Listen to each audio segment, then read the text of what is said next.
أرقام سفيان الكرواني تعيده إلى قائمة منتخب المغرب. واصل الدولي المغربي سفيان الكرواني خطف الأضواء في الدوري الهولندي بعدما بصم على أداء استثنائي مع فريقه أوتريخت خلال المواجهة التي انتهت بفوز فريقه على إكسلسيور 4-1. وكان الظهير الأيسر المغربي أحد نجوم اللقاء دون منازع بعدما قدم هاتريك تمريرات حاسمة ساهمت بشكل مباشر في الانتصار الكبير لفريقه بالدوري الهولندي. رفع الكرواني رصيده إلى 7 تمريرات حاسمة منذ انطلاقة الموسم في مختلف المسابقات المحلية والأوروبية ليقترب من معادلة بل وتجاوز رقمه في الموسم الماضي 8 تمريرات حاسمة. وكشفت تقارير عالمية أن نادي بورتو يتابع عن قرب تطور الكرواني ويرغب في ضمه لتعزيز خطه الخلفي، إذ يعتبر الفريق البرتغالي محطة مثالية للاعبين الطامحين في القفز إلى مستويات أعلى على الصعيد الأوروبي.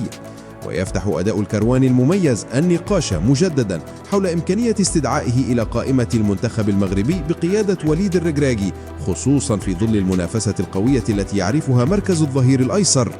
ومن المنتظر أن تمنحه أرقامه الهجومية اللافتة وتطوره الواضح بطاقة العودة إلى عرين أسود الأطلس في وقت يبحث فيه المنتخب عن عناصر قادرة على تقديم الإضافة في الاستحقاقات القارية والعالمية المقبلة.